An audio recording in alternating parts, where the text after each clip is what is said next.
E aí, ligados, tudo bem? Sejam bem-vindos mais uma vez ao nosso programa e é um prazer estar na sua companhia, viu? Uma pena que esse é o último programa da temporada, mas por isso que a gente separou um tema bem especial para conversar com vocês. Vamos falar hoje sobre família e você com certeza vai aproveitar bastante. Então, não saia daí, fique ligado na palavra.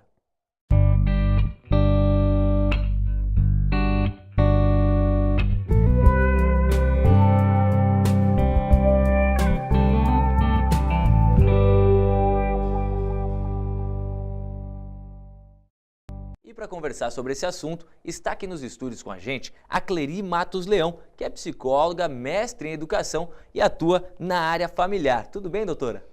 Tudo bem, que bom estar aqui com você novamente. É um prazer estar com o amigo ouvinte e que neste momento nós possamos trocar coisas especiais que existem na sua bagagem e na minha também. Então, para conversar sobre família, nada melhor que a gente começar o nosso papo com uma oração, né, doutora? Será que você pode orar para a gente? Com certeza. Querido Pai, nada melhor do que sentarmos na sua presença, para que o Senhor que iniciou todo o plano familiar lá no Éden, possa nos orientar e sentar conosco nesta mesa. Fica conosco, usa-nos como ferramentas do teu amor, para que todos aqueles que nos ouçam vejam que o amor de Deus nos constrange a amar. Fica conosco, por Jesus te rogamos. Amém. Amém. Doutora Cleri, a gente tem comentado aqui ao longo do Ligados na Palavra, nessa temporada, sobre algumas psicopatologias atuais. E hoje com você eu queria conversar um pouquinho de qual é o papel da família para ajudar a lidar com esses tipos de problemas. Será que tem como a gente começar falando desse assunto? Claro que tem. Giba, durante toda a nossa caminhada, a única coisa que temos em comum com toda a população do mundo inteiro, do universo, é a família. Viemos dela e vamos para ela. Tudo que você e eu sonhamos está ligado com a família. Não tem como nenhum de nós dizermos isto não me pertence. Então, em todas as nossas bagagens existe o concreto, família. Mas alguns conceitos têm alterado nessa caminhada. Lá no início, todo histórico que você e eu conhecemos, até onde você puder voltar no passado, nós temos como base um homem que se desenvolveu e se tornou marido, e depois de marido ele se tornou pai. E é nessa entrada do terceiro na relação que é constituída a família. Então, para constituir a família, não é qualquer ajuntamento de pessoas. Tem que ter uma ordem correta. É um homem, uma mulher, que se unem através do amor. E o amor de Deus concede a eles, não pelo desejo de numa transa qualquer, ou pelo muito amor, ou por falta dele, ou pela relação objetal de duas pessoas, é que vem um filho, mas vem do laboratório de Deus para tornar este homem e esta mulher um novo ser, com nova identidade, com nova marca. Num momento da minha vida, enquanto eu fazia uma homenagem à minha filha, eu dizia que a chegada dela na minha vida me tornou tão diferente que jamais, em tempo algum, eu vou voltar a ser como antes. Eu deixei de ser mulher para ser mãe. E essa troca faz a diferença. E nessa troca existe uma pecinha, que é a peça mais importante na relação familiar, que se chama amor. É o amor que torna um homem menos egoísta, uma mulher menos vaidosa, menos orgulhosa, mas mais generosa, mais paciente. É o amor que constrange a amar. Muitas vezes nós achamos que amor pode vir de qualquer jeito. Eu amo um sapato. Desculpa, você não ama um sapato. Mas algumas pessoas preferem amar as coisas e usar as pessoas, quando deveria ser o contrário. Então, a família é a junção de um homem e de uma mulher que se amam e ambos desejam fazer uma junção com o Pai do céu, que é a fonte de amor, para gerar um amado, que é o Filho. E na geração do amado existe o start da família. Doutora, aí a gente desde o começo tem falado aqui de algumas psicopatologias e ouvindo isso que você falou, dá para perceber que houve sim uma mudança muito drástica no conceito de família. E aí a gente pode relacionar isso com uma consequência, por exemplo, até que ponto essa mudança afeta numa depressão, de repente numa crise existencial, de que forma a família com essa mudança toda tem sido afetada? A família é o canteiro de obras. Quando nós pensamos em qualquer tipo de construção, existe um traçado e nesse traçado existem metragens específicas onde vai ser construída a obra. Uma família é uma obra que necessita de investimento, de tempo, de muito esforço de ambos. A construção de uma família é o resultado do esforço de dois. Não se constrói uma família apenas pelo desejo. Nós trazemos na nossa bagagem alguns quesitos que são genéticos, algumas patologias já trazemos nas nossas bagagens, nossa malinha, nossa necessaire. Algumas pessoas já traz de longo, de outras gerações, alguns quesitos que são genéticos, tá? Esquizofrenia, por exemplo, tá? Mas no berço familiar existe a possibilidade de avançar com aquela patologia ou diminuí-la de tal forma que na outra geração ela deixe de existir ou vai enfraquecendo e voltando com poucas características. Todavia, os nossos comportamentos vão adoecendo e esses comportamentos geram hábitos. E hábito é o lugar onde eu habito. Às vezes, a forma de tratar do pai, a mãe, ou a sua mãe, ou a sua esposa, ou as mulheres que fazem parte da tua vida, vão criando nos filhos que assistem esse tratamento um comportamento, seja um comportamento competitivo, seja um comportamento aversivo, ou seja um comportamento assertivo. Isso eu quero ser igual ao meu pai. Tudo aquilo que nós fazemos, os nossos filhos ao assistirem, estão fazendo juízo, julgamento e cópia. Xerox. Todo tempo, tudo que nós vemos, ouvimos e tocamos contamina o nosso pensar. E o nosso pensar contamina o nosso agir. E o nosso agir contamina o nosso sentir.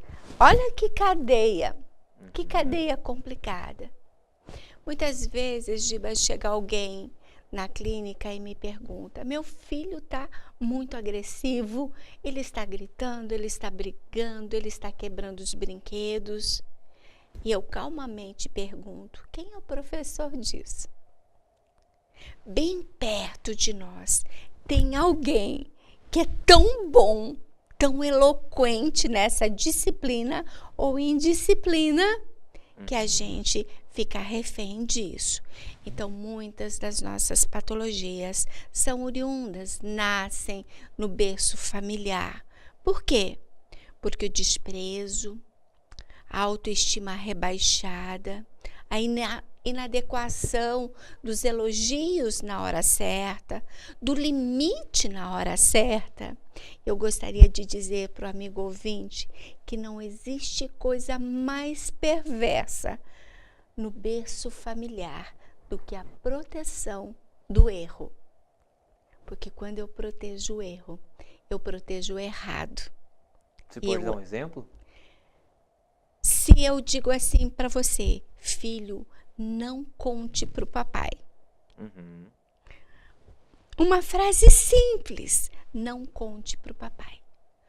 Ou ao contrário, não conte para a mamãe. Você não viu nada, tá? Eu não vou contar para o seu pai desta vez. Mas fica entre nós. Eu estou protegendo um erro. O erro não deve ser punido quem fala. Se eu fui capaz de fazer, por que você fica bravo comigo se eu falar do que eu vi você fazendo? Então, no berço familiar existe esta troca muito perniciosa.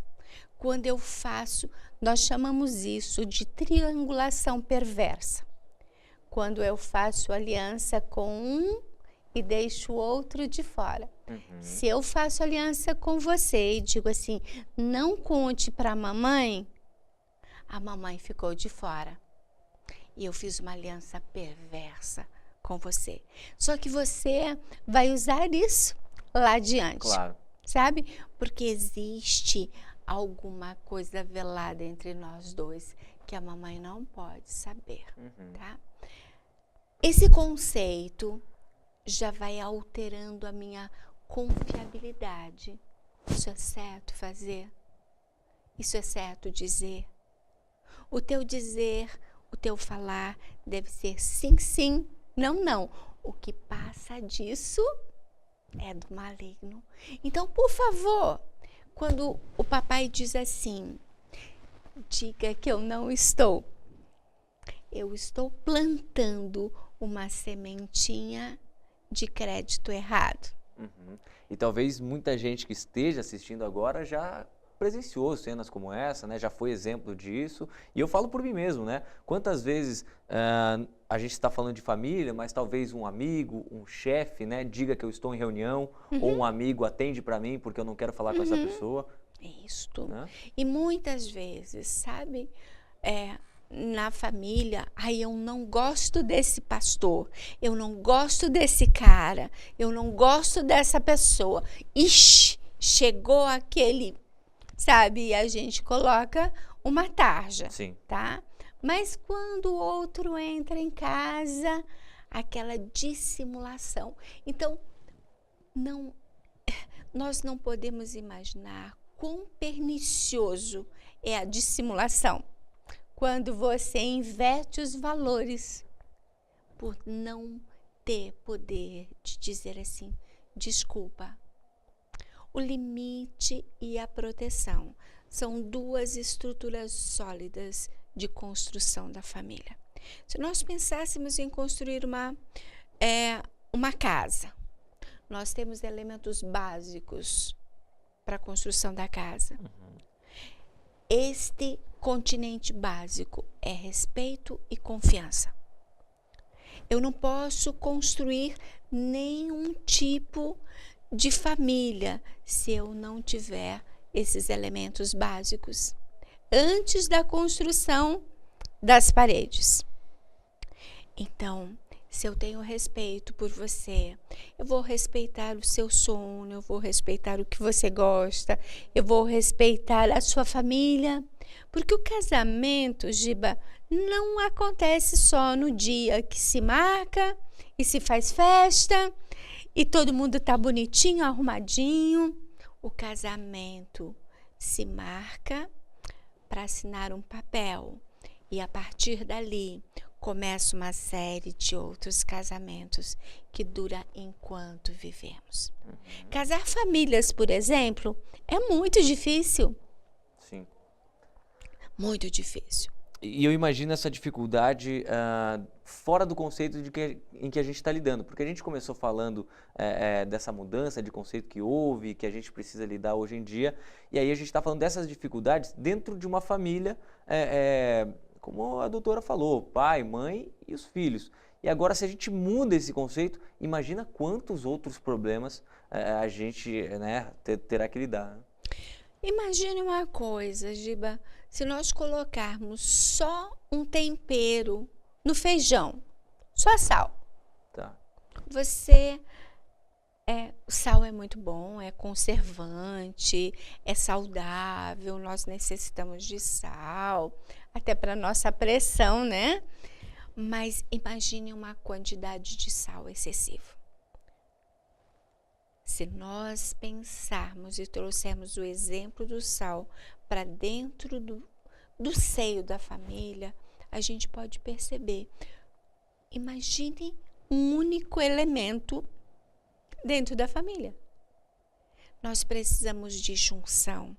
E o Todo-Poderoso, sábio, foi no berço do céu que foi concebida a família.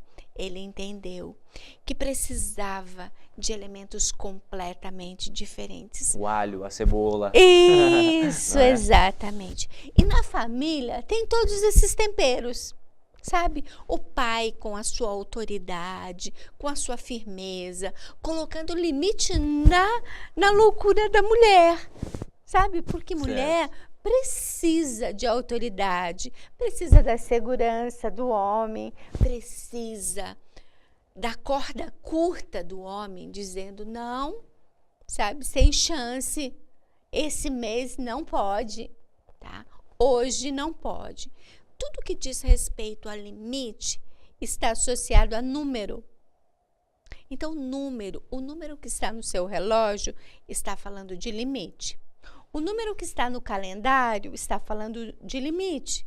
O número que está na medida, no metro, está falando de limite. Então, isso diz respeito ao homem. Se existe uma criança ou uma mulher sem limite, faltou homem na minha vida. Faltou pai. Na falta do pai, entra o marido. Eu não tenho mais pai, eu não tenho mais mãe. Mas entraram tantas mães, porque nós somos a formação, a junção de muitos egos.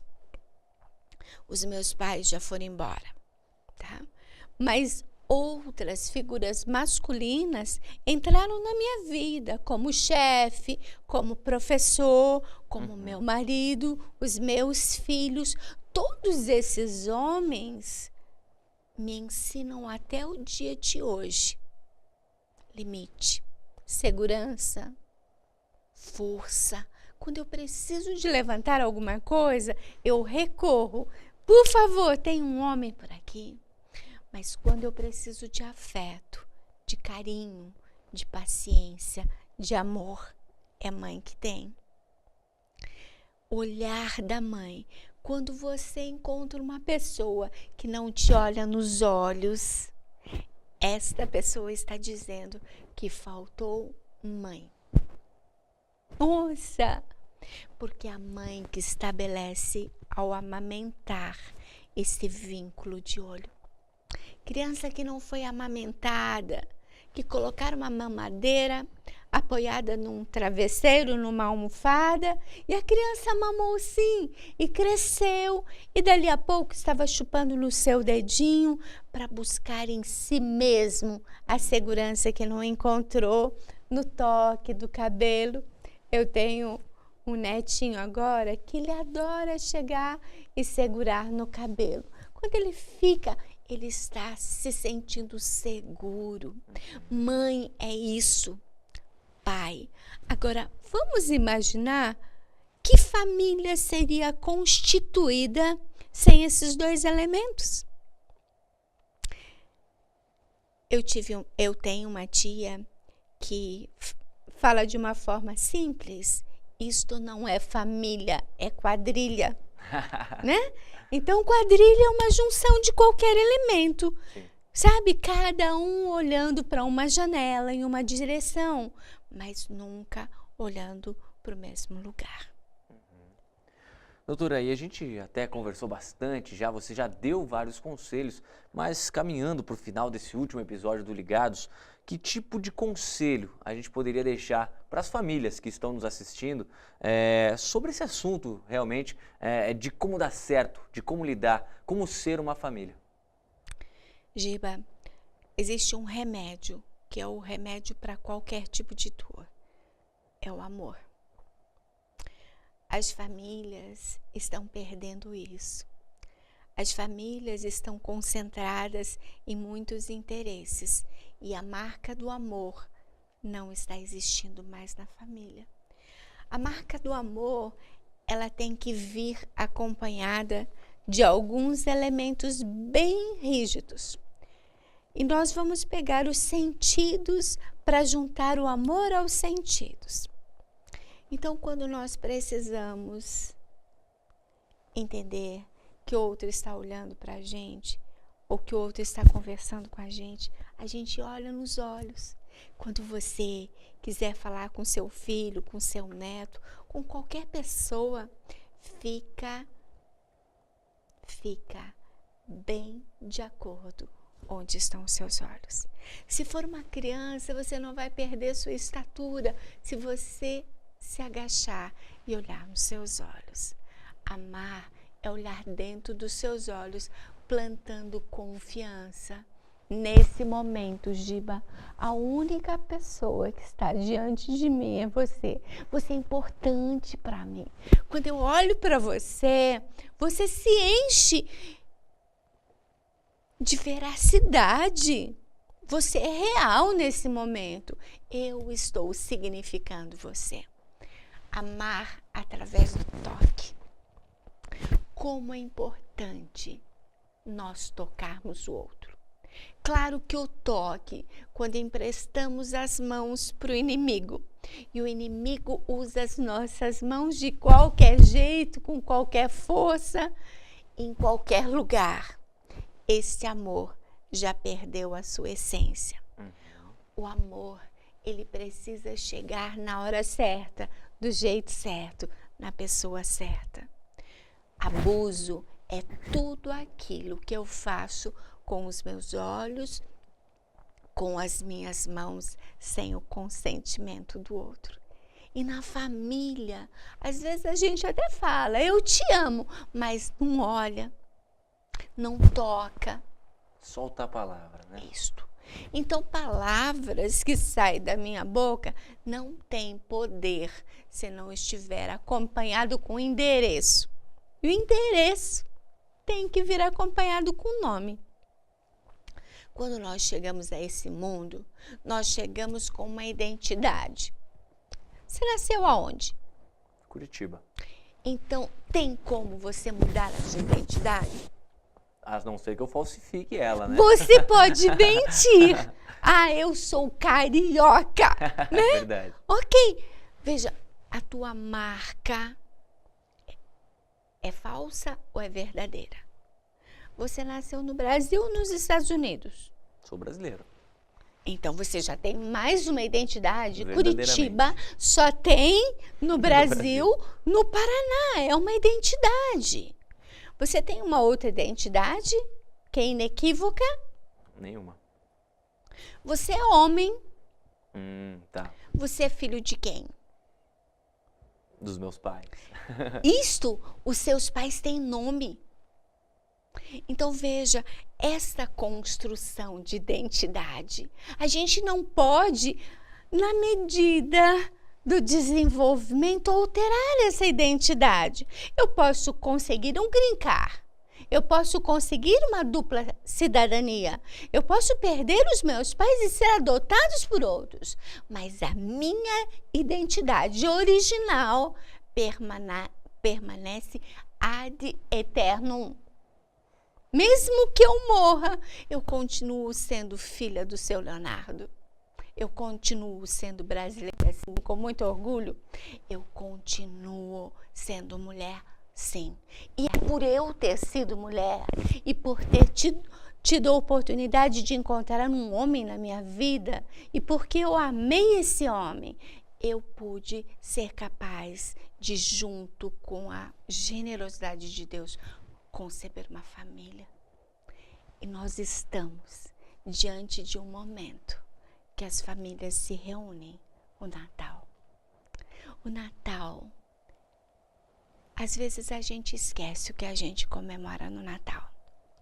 Mas no Natal, a gente comemora a maior de todas as marcas do amor. De um Deus que se reduz a um bebê para nascer entre nós, para nos dar a esperança de uma vida melhor.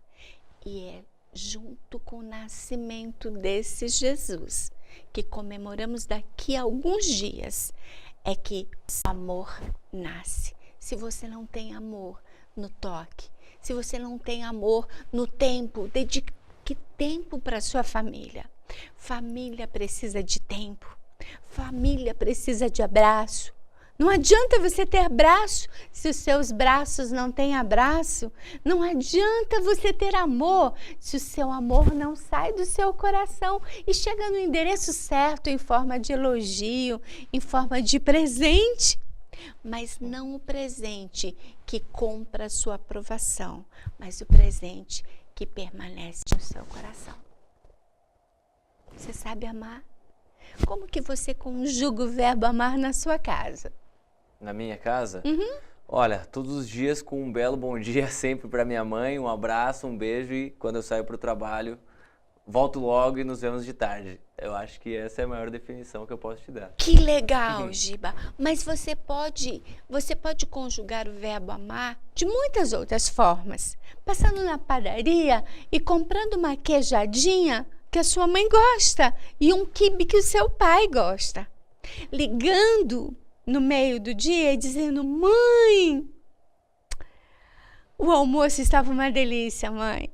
Mãe, disseram que a minha camisa estava linda, mas eu nem vi que saiu lá do canto do banheiro e apareceu no cabide no meu quarto. Não foi através do seu amor que isso aconteceu. O amor pode ser conjugado de várias formas. O amor pode ser conjugado com uma vassoura, juntando lixo, indo ao mercado, oferecendo braços de apoio, dizendo: hoje eu faço o café da manhã. Tá? Que jeito o amor tem sido conjugado no mundo? Às vezes a gente escreve I love you. Todo mundo sabe o que significa eu te amo em inglês. Mas será que o conjugar do verbo amar em inglês é diferente do nosso? É uma reflexão. Estamos diante de um momento em que o amor se concentrou num bebê, na humildade de uma manjedoura, para entrar na sua casa.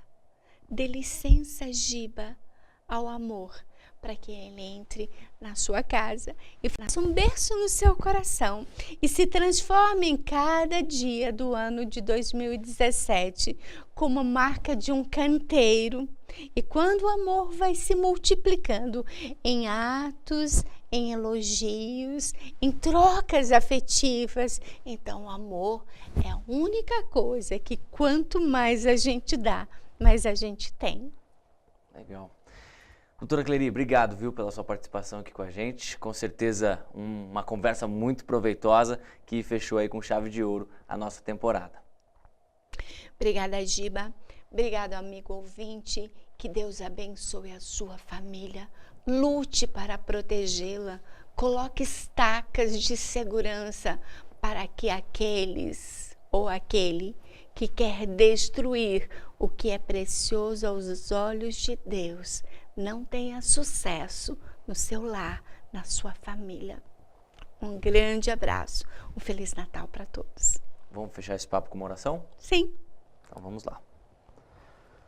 Senhor nosso Deus, a gente agradece demais pela sua companhia durante o Ligados na Palavra. A gente pede que uma bênção seja estendida a todos aqueles que nos assistem e que enxergam no Senhor, que veio até essa terra como ser humano, uma salvação e uma esperança. também, claro, para a família, que foi aquilo que nós conversamos ao longo deste episódio. Então a gente agradece no teu poderoso nome e daquele que é teu Filho, nosso amado e querido Jesus. Amém.